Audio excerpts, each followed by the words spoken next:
Do you know what the shape of dance looks like? Today, we're talking with Jerre Davidson about her incredible project, Shape of Dance. Jerre is an award-winning glass sculptor. She's received a number of awards, including a First Place Award of Excellence in Sculpture at the Canadian Society of Artists exhibition and an Ontario Arts Council project grant. In this particular series of work, Jerre Davidson will walk us through how she interprets dance movements into 3D sculpture. It's like a fascinating process. She captures the movement pathways of the dancer's limbs and body and translates them into sculptural shapes. You've really got to listen to her. It's just an incredible process. It's amazing what comes out of it when she's completed it. Here's Jerre to talk to us about it. Welcome, Jerre. How are you? I am well. Thank you so much for inviting me. Well, thanks for being here with us today. So we've got this fantastic project, Shape of Dance. I'm going to get right into it and ask you, how did that come about? Well, it's a long story. I, as a child, was a dancer. I went to the Scottish Ballet School in Edinburgh from the age of 3 until I was 18. And then I danced for a couple of years professionally, but never quite had the talent to do what I wanted to do. So dance and music has been a part of my early life, and it's just part of me. It's an integral part of me. And I've always liked the expressionism, expressed the artists who use their body in their painting, such as Jackson Pollock and Willem de Kooning. That action movement, gestural movement, I really love. And I've always wanted to try and get that into my glasswork. 2 years ago, I came up with a project. I saw someone do some work with motion capture. It was something entirely different. And I thought, I wonder if that would work to get the movement. So I researched it and I put in a proposal to the Ontario Arts Council and got a grant for it, which was excellent because I couldn't have afforded to even start the project without. It didn't pay for everything, but you know, the financial portion really helped me get started. So I contacted a motion capture studio in Toronto. I have a friend who's a dancer and a painter and a performance artist. And she agreed to be my surrogate, my dancer. So she suited up and we recorded her movements. And we really wanted the movements, not the figure as my expression. So they then took that movement recording and converted it. They had someone write special software, it's all Greek to me, and converted it into a 3D printable CAD type file, an S.T.E.A.M file. I then had to learn all about 3D printing, modeling software, all this, and it was a huge learning curve, very steep. But in the end, I printed off the models. I made rubber molds of the models. I made wax positives of the models. And then those wax positives, I was able to edit and then cast. So the lost wax casting technique is what I used. And I do have some show and tell things here. If you're interested, I can show you. I can bring them. Yes, please. I'm not quite sure what. I might have to move this. Okay. Because we're attached. But if I put it up here and bring them over, this is a wax. That looks familiar. Wax, but it's very similar to the printed form. I can change it, but it's similar. I'm attached here.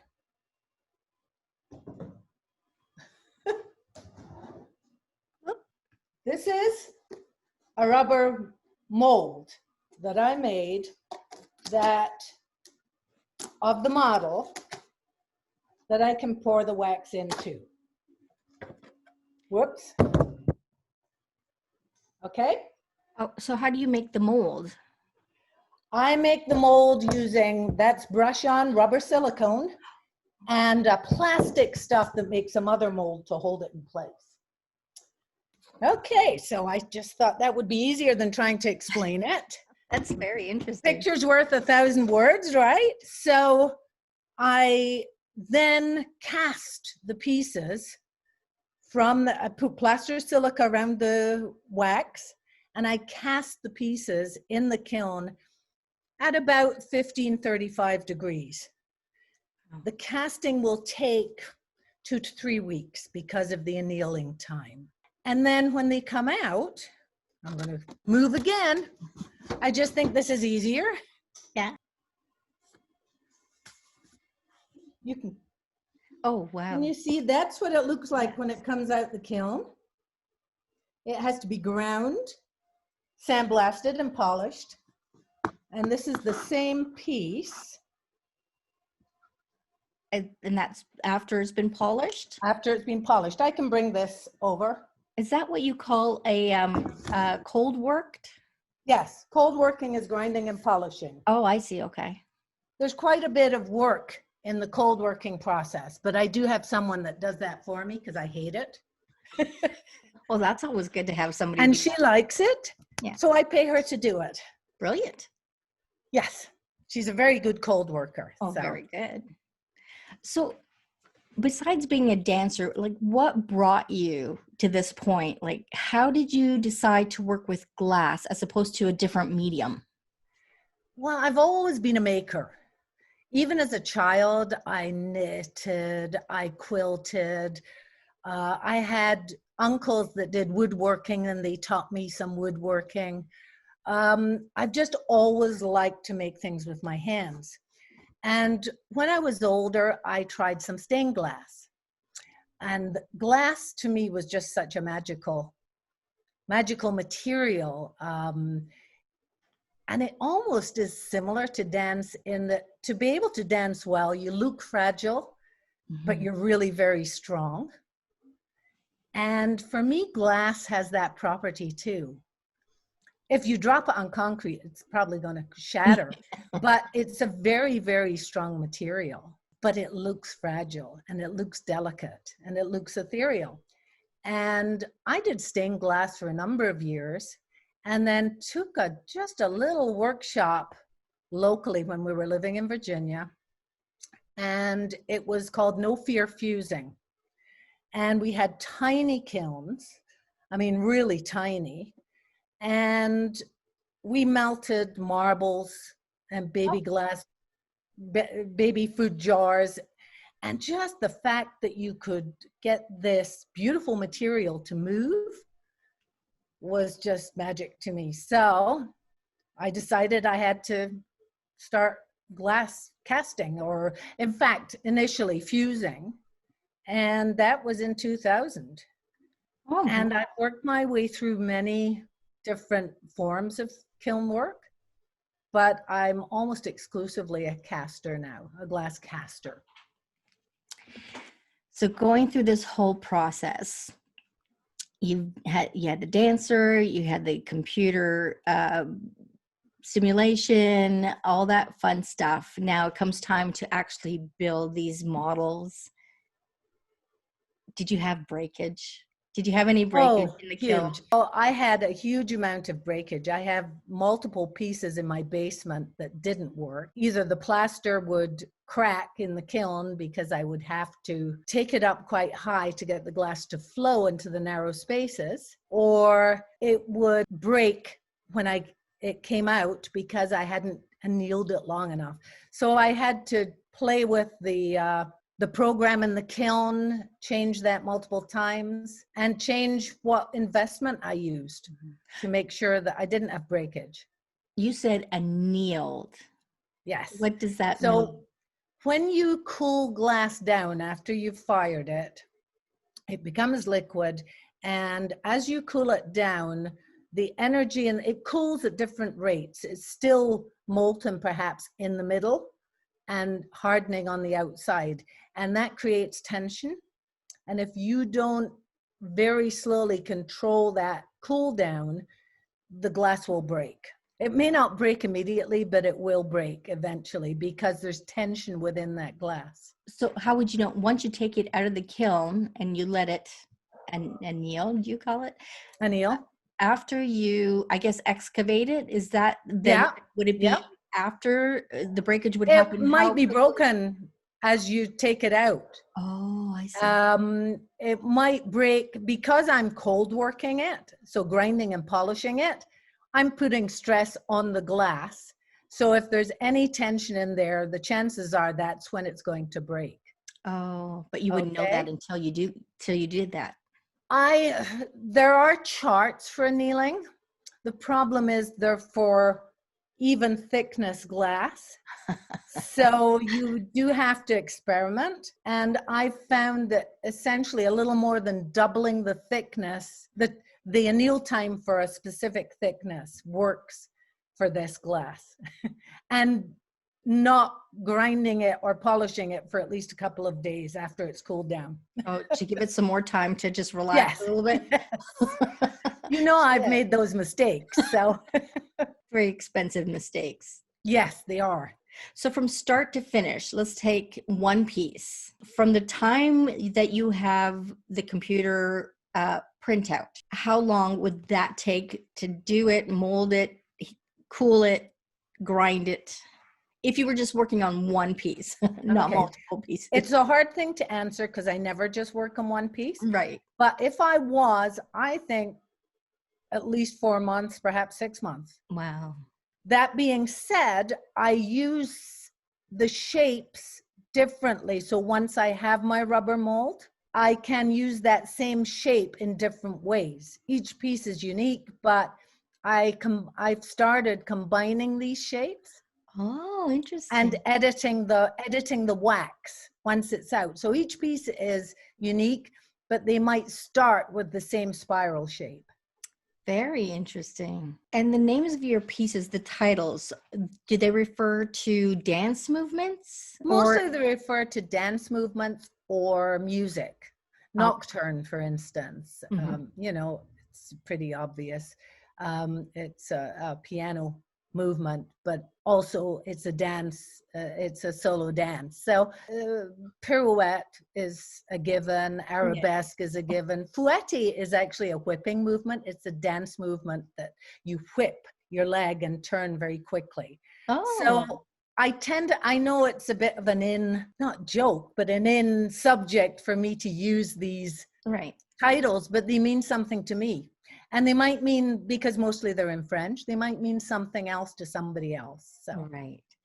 When your model was dancing, was she using those particular dance moves, or did you just kind of see them as you were sculpting them? So I had her improvise. We were there for half a day and she did a number. I mean, I have a lot of recorded stuff that I haven't had converted. It's quite expensive to get a 10-second section converted. It's like, I don't know, $400, $500 just for one 10-second. Anyway, it's expensive. So I had to then look at the printout and see the movement. And sometimes it doesn't convert as well as you think it might. Some of the ones that I chose were beautiful. And some of the ones that I chose, I thought, oh, I don't really like that.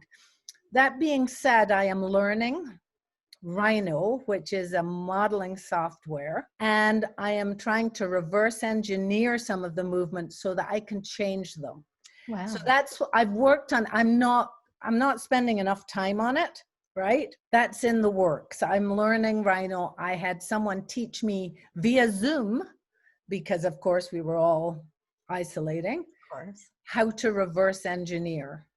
And I have done one piece and have started on another. So once I reverse engineer them into this Rhino program, I can manipulate them better. You never stop learning, and you're always growing as an artist. I like to learn. Mm-hmm. For the longest time, I was trying to find my voice, I think. And I tried many things and came to casting. And some of my earlier castings are really interesting, but they're more based on landscape. But when I found this process, because I always wanted to make it look like dance movement, when I found this technique and process, it really freed me up to be able to experiment more. So after this project, well, it's an ongoing project. It's an ongoing project, but is there something else you want to try now that you have all this extra knowledge with this motion capture? Is there something else you want to do?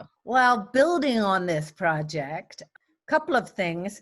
I have discussed with someone who gave me a critique, scaling up. So making my pieces not pedestal size pieces, making them a bit bigger. I would obviously need help to do that because I can't lift them. I'm sort of at my limit of lifting now. And she also suggested public artworks and making them monumental. So I've started researching that, but I mean, that way I would have a model that I would send away for fabrication. I would not be making that. Right? I would make the model and then, the maquette and then send it for fabrication. And the other thing I started to experiment with, and I'm really in the early stages, is virtual reality. I got a virtual reality headset and I'm using the controllers to make my own gestural movements, which is to me closer to the action painter movement. It's more personal. It's not me taking a dancer's movements. It's my movement. I then have to take that file, reverse engineer it into Rhino and work with that. So yes, there's more on the horizon. I haven't made huge amounts of pieces this year. I've really done an awful lot of research, but what I was doing this year were combining movements to make new and different pieces. So taking a part of a shape and combining it to make a different piece. And that was fun because, you can do anything with these wonderful gestural shapes. They're absolutely beautiful. Well, thank you. How big a piece can you fit in your biggest kiln? Ooh. If you were to do a single piece? Okay, I could probably, because I have to have fairly thick, it has to be away from the sides. So I could probably do something close to 36 inches long. Wow. By 14 inches tall, depending on, how I configured it.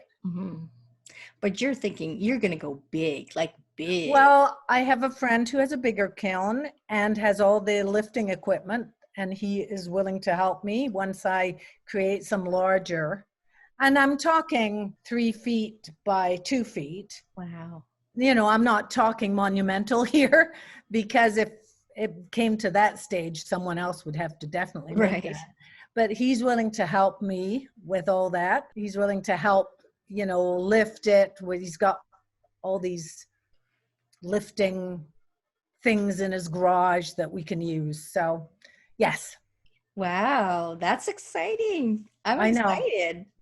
So what yes, are you thinking? I mean, my goal was to start this off earlier, but of course. Yeah. But I've used the time to research, so it's been perfect. Good.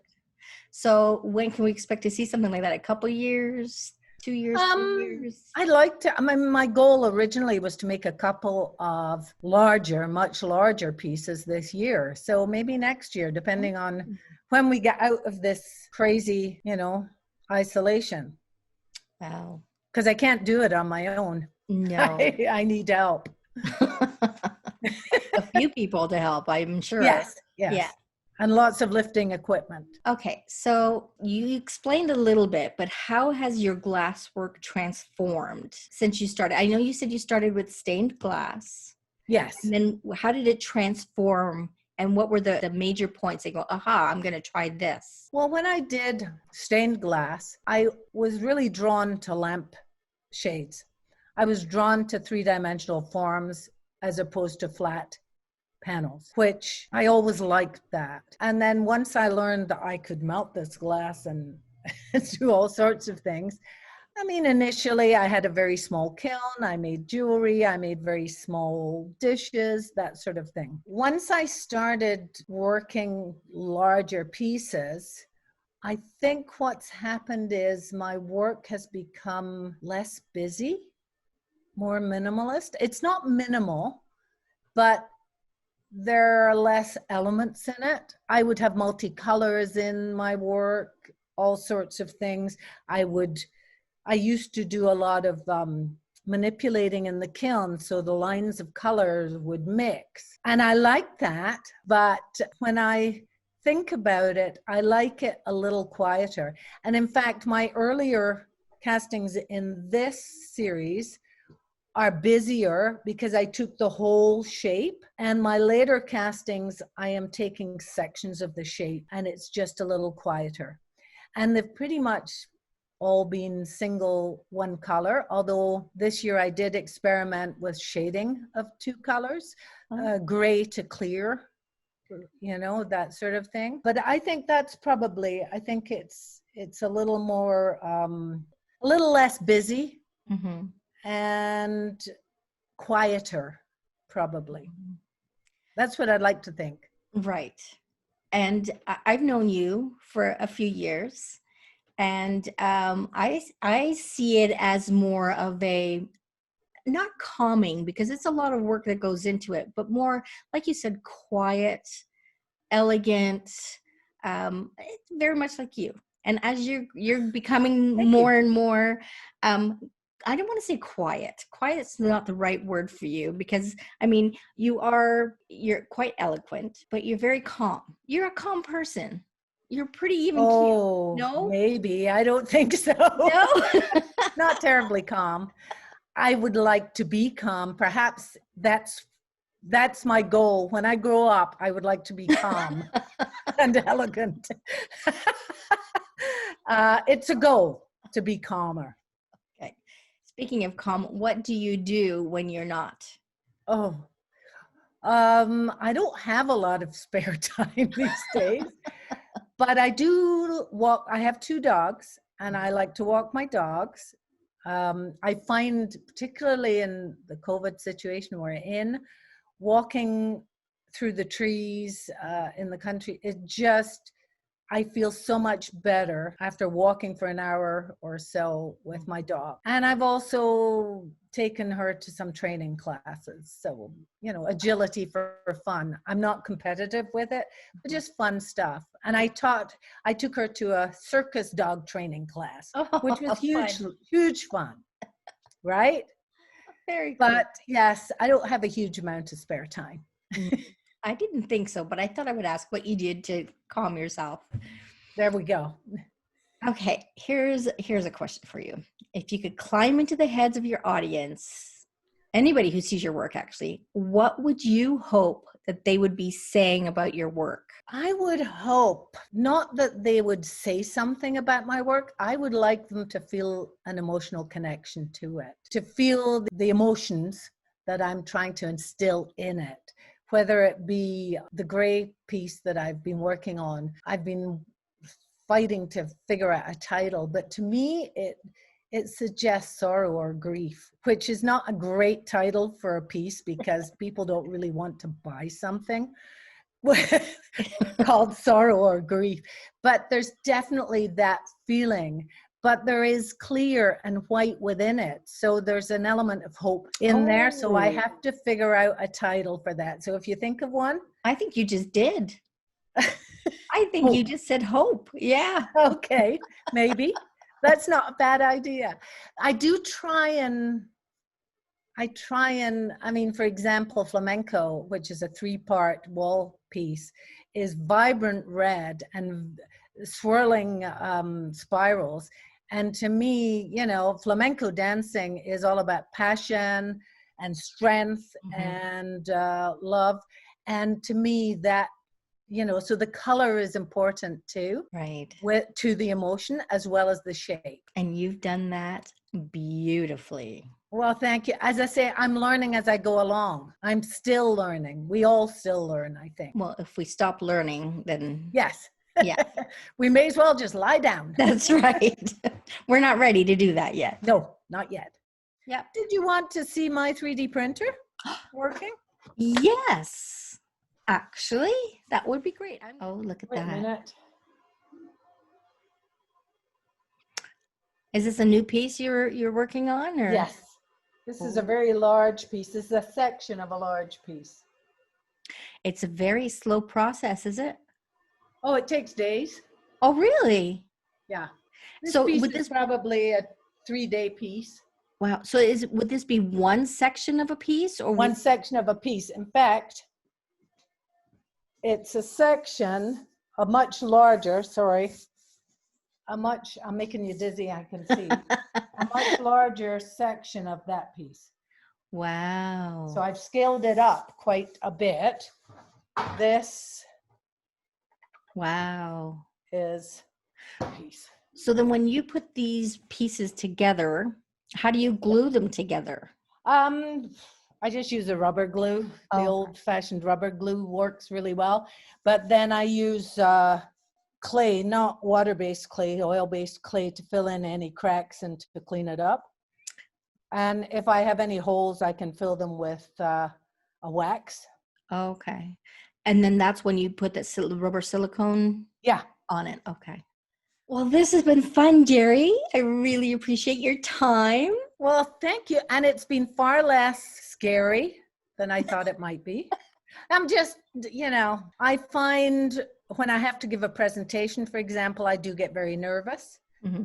But I do know about my work, so it's easier to, if someone asks me a question, I can talk forever. So yeah, because it's your work.